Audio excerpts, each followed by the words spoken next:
Have you ever been betrayed, humiliated, or wronged so deeply that all you could think about was getting even? The desire for revenge can feel overwhelming, like a burning need for justice that seems impossible to ignore.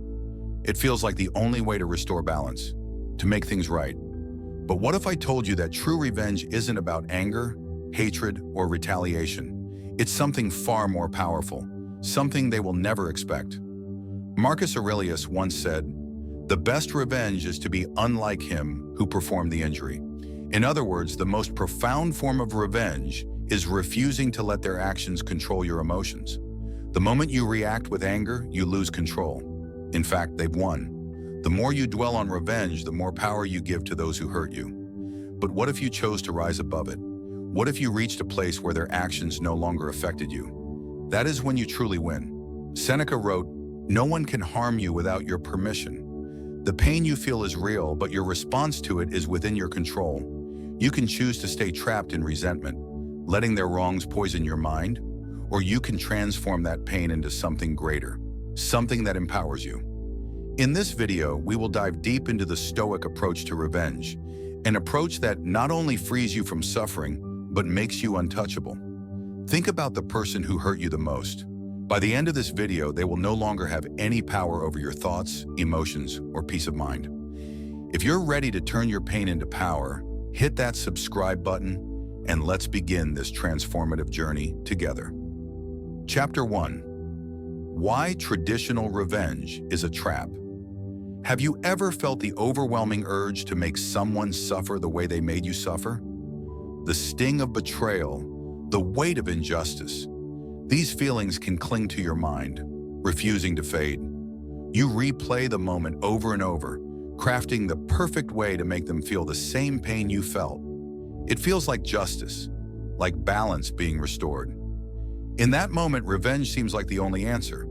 But have you ever stopped to ask yourself, does revenge truly heal the wound, or does it keep it open, festering and poisoning you from within? Imagine someone throws a burning coal at you.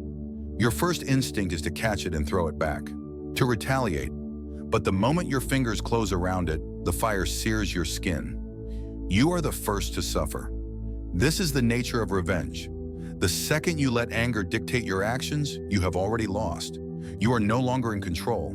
You are reacting, not acting. You are allowing someone else's actions to define you. The Stoics saw this not as power, but as weakness. True power, they believed, is not in punishing those who wronged you. It is in proving that they never had control over you to begin with. Seneca famously said, "No one can harm you without your permission." At first, this may seem unrealistic. Of course, people can harm us. They can betray, deceive, or humiliate us. But Seneca's wisdom lies in understanding that the real damage is not in the act itself, but in how much we allow it to affect us. The moment you let another person's actions control your emotions, you have surrendered your peace of mind to them. And here's the cruel irony of revenge. It does not free you from this control, it reinforces it. The more you plot, the more you dwell on your desire for retaliation, the more they remain at the center of your thoughts. Instead of moving on, you stay trapped in a cycle of anger and obsession. It is human nature to want revenge. Our minds are wired for it. In ancient times, retaliation was necessary for survival. If someone stole from you, attacked your family, or threatened your tribe, revenge was a form of justice. It maintained order, ensured consequences, and deterred future harm. Even today, our instinct tells us that by making the other person suffer, we will somehow restore balance. But this instinct, though deeply ingrained, is outdated. In a world where physical retaliation is no longer the norm, revenge has taken on more subtle forms. Silent grudges, passive-aggressive behavior, the slow poison of resentment. These modern forms of revenge do not bring the closure we seek. They prolong the suffering. Consider the story of Caracalla, a Roman emperor consumed by vengeance. After murdering his own brother out of jealousy, he became obsessed with eliminating anyone who might oppose him. He executed senators, persecuted philosophers, and waged costly wars, all fueled by paranoia and resentment. But did his revenge bring him peace? Number it made him reckless, isolated, and ultimately vulnerable. His obsession with vengeance did not only destroy his enemies, it destroyed him. One of his own guards, tired of his cruelty, assassinated him. Caracalla's legacy is not one of strength, but of self-destruction. Now contrast this with Marcus Aurelius. As emperor, he faced betrayal from his closest allies, including Avidius Cassius, his most trusted general, who declared himself ruler of Rome. Marcus had every reason to seek brutal revenge, but instead of reacting with fury, he responded with indifference. He did not let Cassius's actions shake his character or disrupt his leadership. And before Marcus even needed to act, Cassius was killed by his own men. The situation resolved itself not through force, but through its own natural course. Marcus understood that true power is not in retaliation, but in mastering oneself. Which of these two men was truly stronger? The one who let revenge consume him, or the one who remained untouchable? The answer is clear. The paradox of revenge is that the more you seek to punish others, the more you punish yourself. The more energy you spend thinking about your enemies, the more power you give them over your mind. You think you are hurting them, but in reality, you are keeping them alive inside you. And here is the greatest tragedy. Even if you succeed in your revenge, what then? Does it erase the past? Does it bring true peace? Studies have shown that acts of retaliation do not bring lasting happiness. Instead, they often leave people feeling emptier than before. The satisfaction is fleeting, but the resentment lingers, like drinking poison and expecting the other person to die. Revenge only deepens the wound. Seneca also said, "The best remedy for anger is delay." In other words, when you pause instead of reacting, you reclaim your power. When you refuse to let someone's betrayal shape your emotions, you win. Because the greatest revenge is not in making them suffer, it is in proving that they never had control over you to begin with. Think back to a time when you were wronged. Did your anger help you, or did it keep you stuck? Did revenge make you feel free, or did it tie you even closer to the past? The Stoics understood that true power lies in detachment. To let go is not to surrender. It is to rise above. It is to break the chains that keep you tied to someone who no longer deserves your attention. The longer you hold on to the idea of revenge, the longer you allow the person who hurt you to remain in control. The moment you decide to move on, not out of weakness, but out of strength, is the moment you take your power back. Revenge is a cycle, a trap, a prison of your own making. The only way to win is not to play. True power is not in making them suffer. It is in living so well, so fully, so freely, that their existence no longer affects you. The world remembers Marcus Aurelius as one of the greatest leaders in history, a man who ruled with wisdom and discipline. Few remember Avidius Cassius, the man who tried to betray him. This is the lesson of Stoicism. The best revenge is not in proving them wrong. It is in proving that they never mattered. So ask yourself, are you still holding on to the burning coal, or is it time to let it go? Holding on to resentment and anger may seem justified in the moment, but in the end, it is you who will suffer.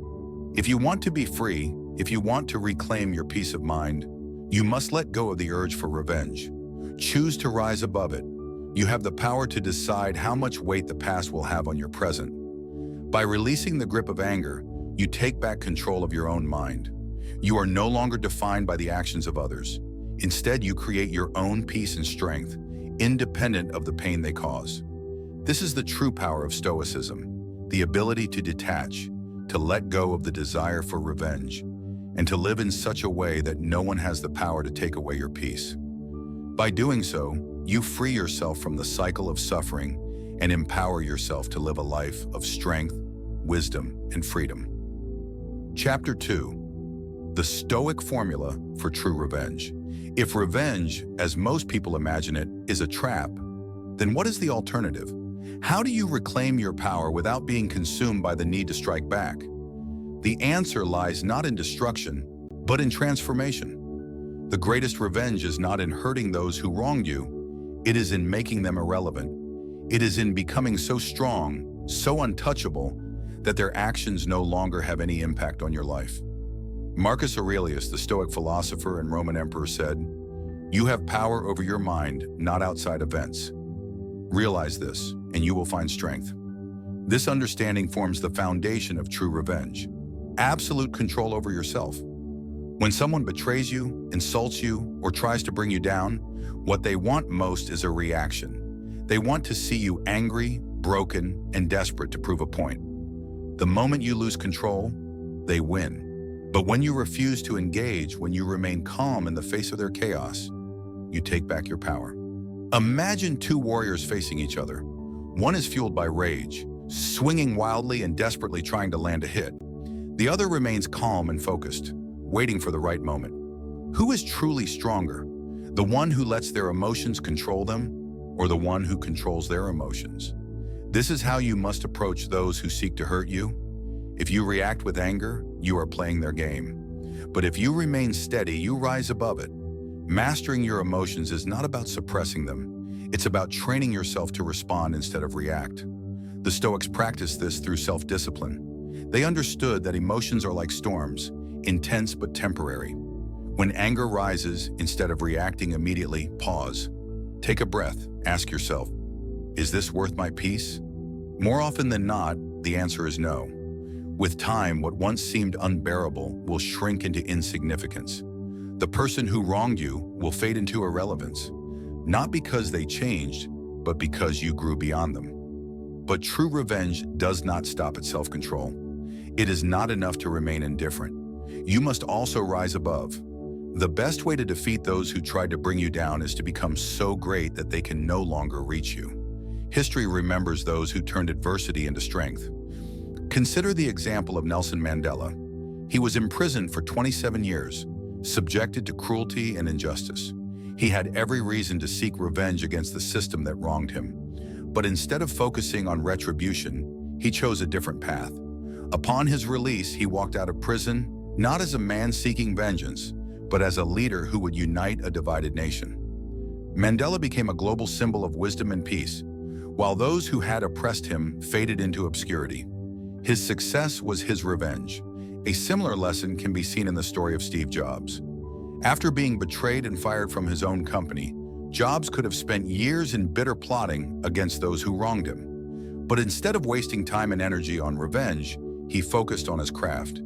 He built new companies, refined his vision, and, when he returned to Apple, transformed it into one of the most successful companies in history. The people who once pushed him out became irrelevant, not because he destroyed them, but because he outgrew them. This is the kind of revenge that truly lasts, not fleeting satisfaction, but undeniable greatness.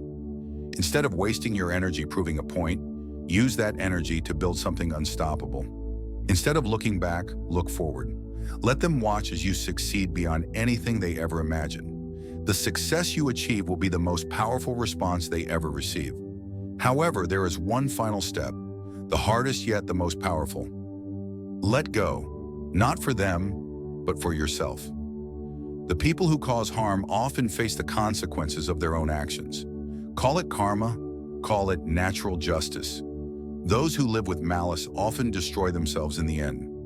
Your job is not to make that happen. It is to focus entirely on your own life.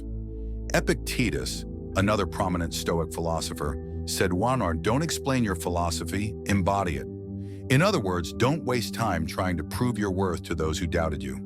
Simply become so strong, so fulfilled, that their opinions no longer matter. A person who betrayed you in love? Forget them. Build a life so great that their absence becomes meaningless. A boss who undervalued you? Let them go. Rise so high that they one day regret ever doubting you.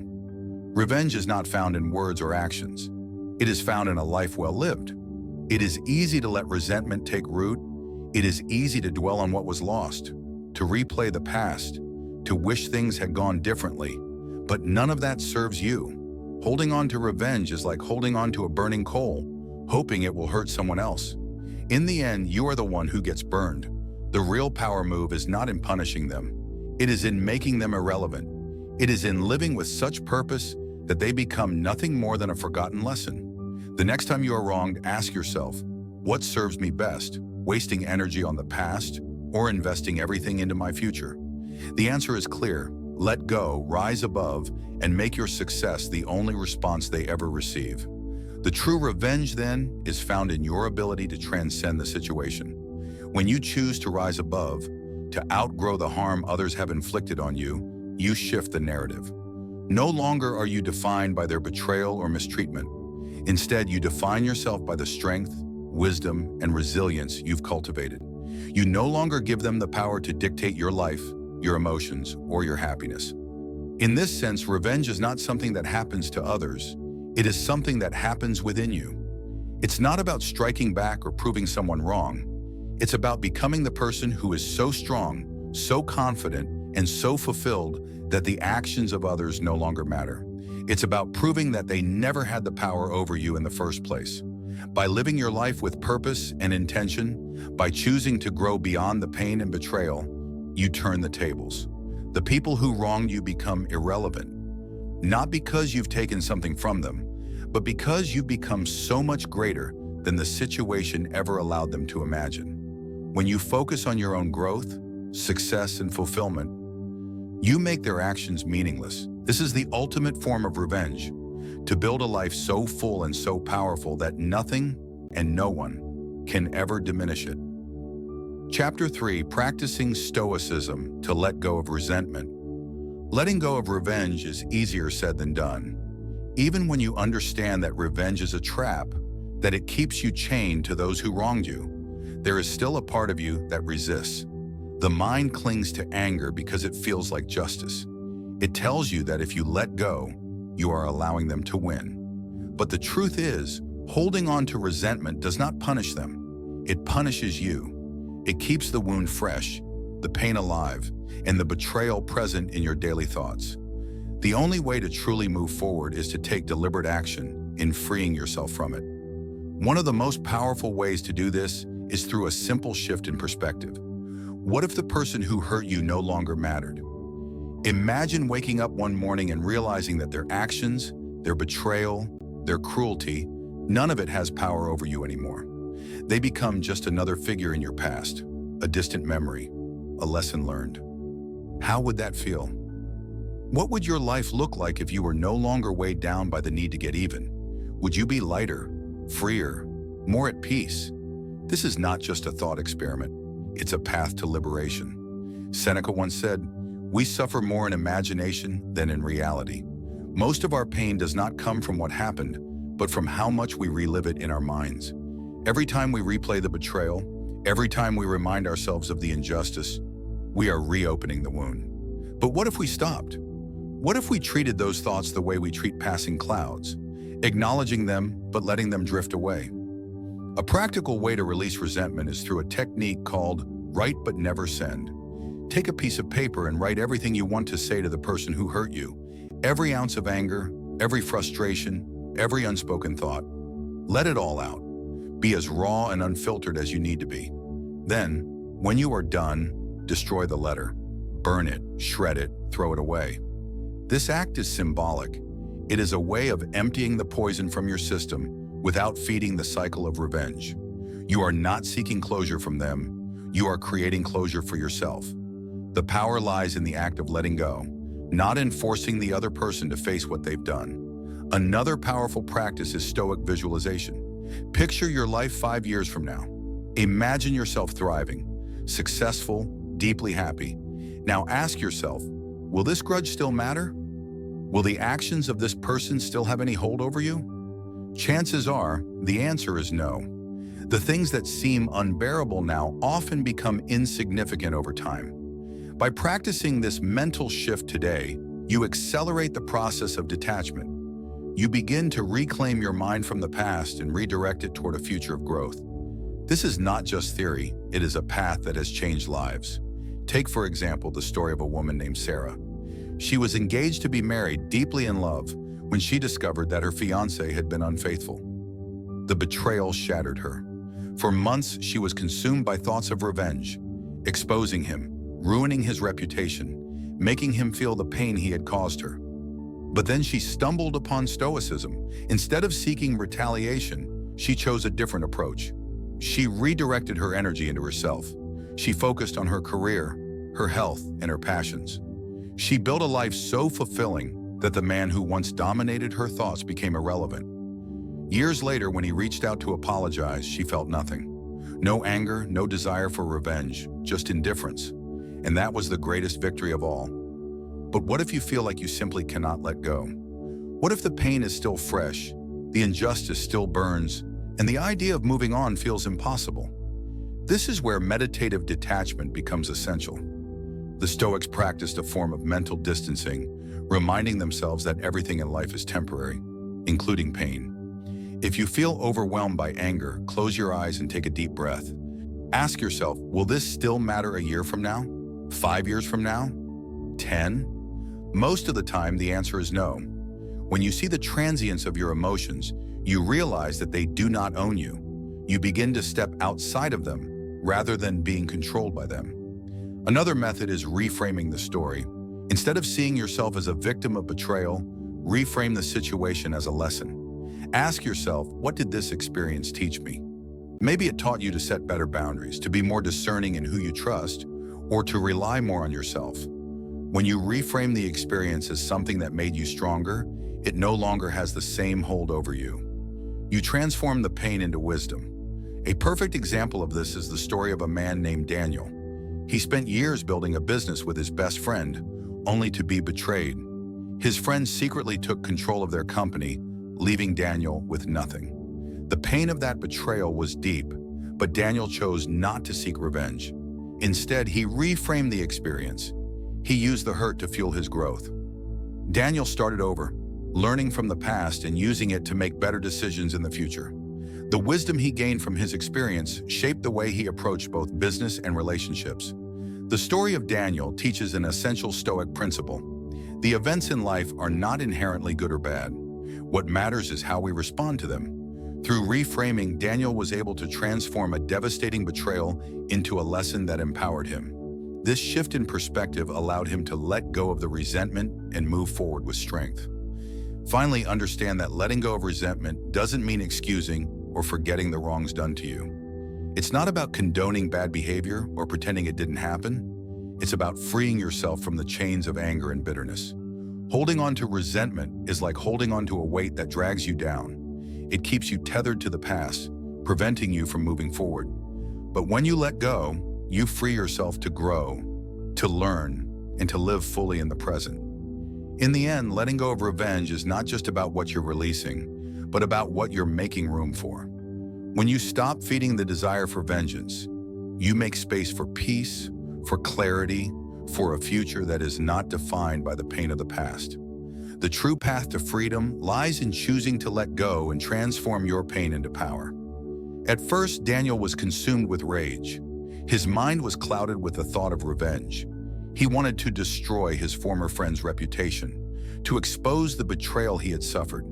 He envisioned taking every opportunity to make his ex-business partner feel the same pain he had endured. However, as time went on, Daniel realized that this path, while tempting, would only keep him tied to the past.